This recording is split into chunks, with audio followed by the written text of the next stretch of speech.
what is the logic of East Africa? 3 points. Question number 1. Do you want prosperity for your people or not?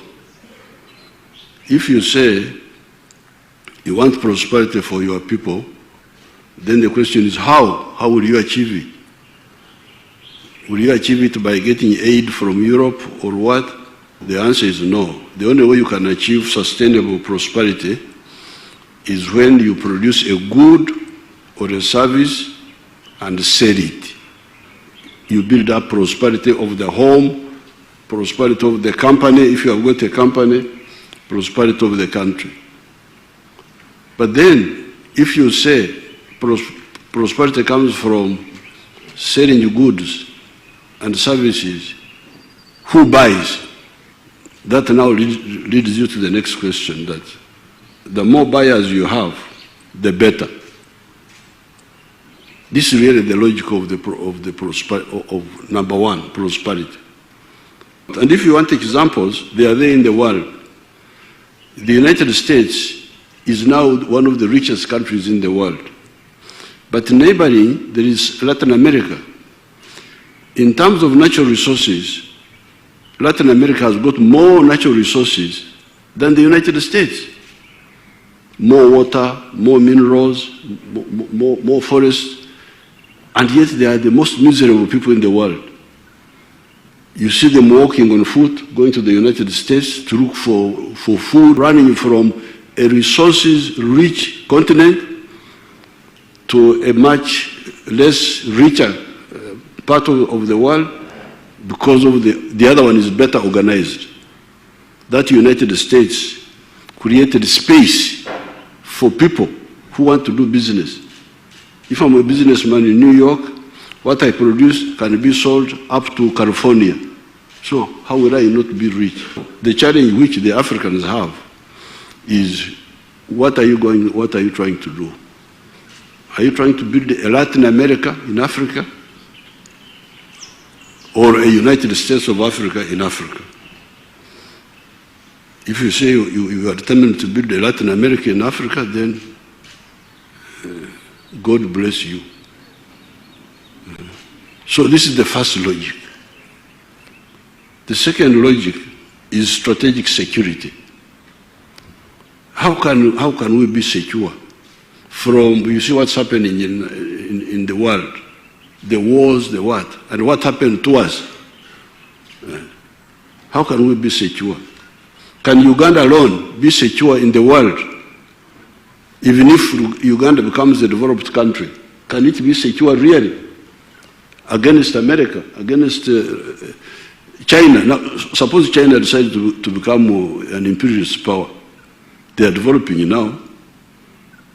They don't have a lot of resources inside China. There are very many people there. Suppose they are saying we are too many here. Some of us should go to Africa.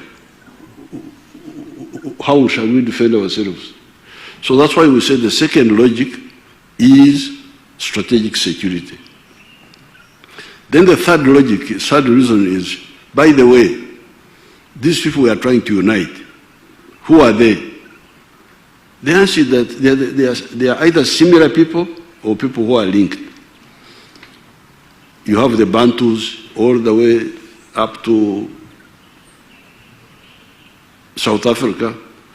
You have our Nilotic people all the way up to Sudan.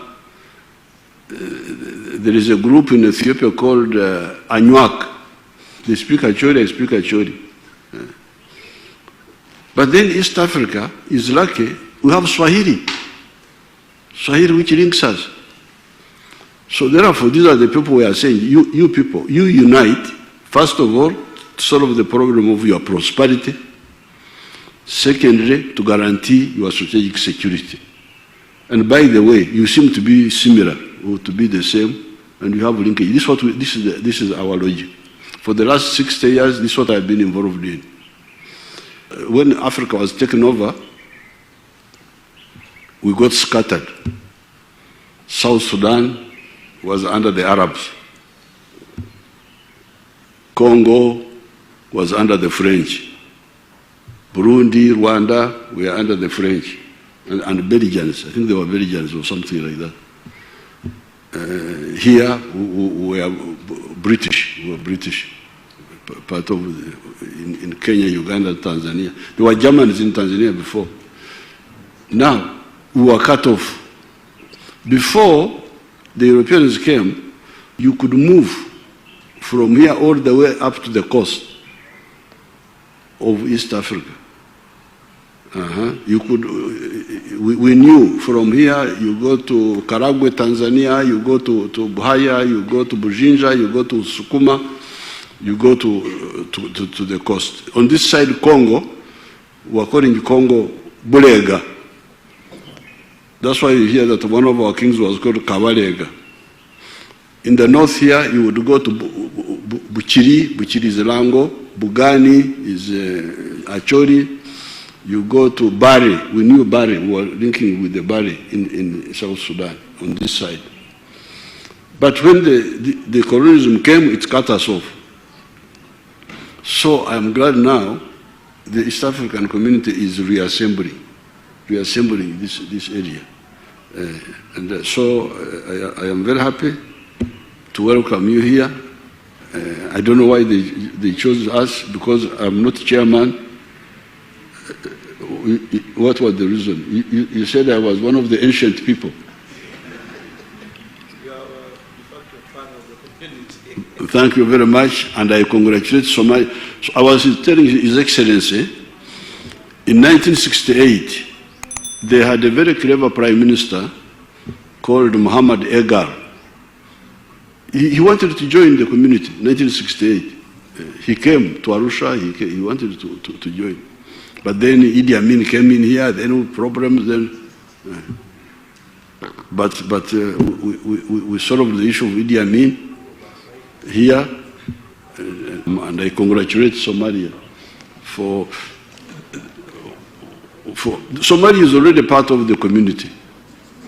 I'm sure if you go to Mogadishu now, you'll find goods in the shops from Kenya. I'm sure from Kenya or even from Uganda, if you go in the shops. What is happening now is baptism of what is already happening on the ground. The Muslims have baptism, do they baptize also? Thank you. I thank you so much, and I welcome you to Uganda. I'm a kingo, yes, I'm a kingo. I'm a kingo.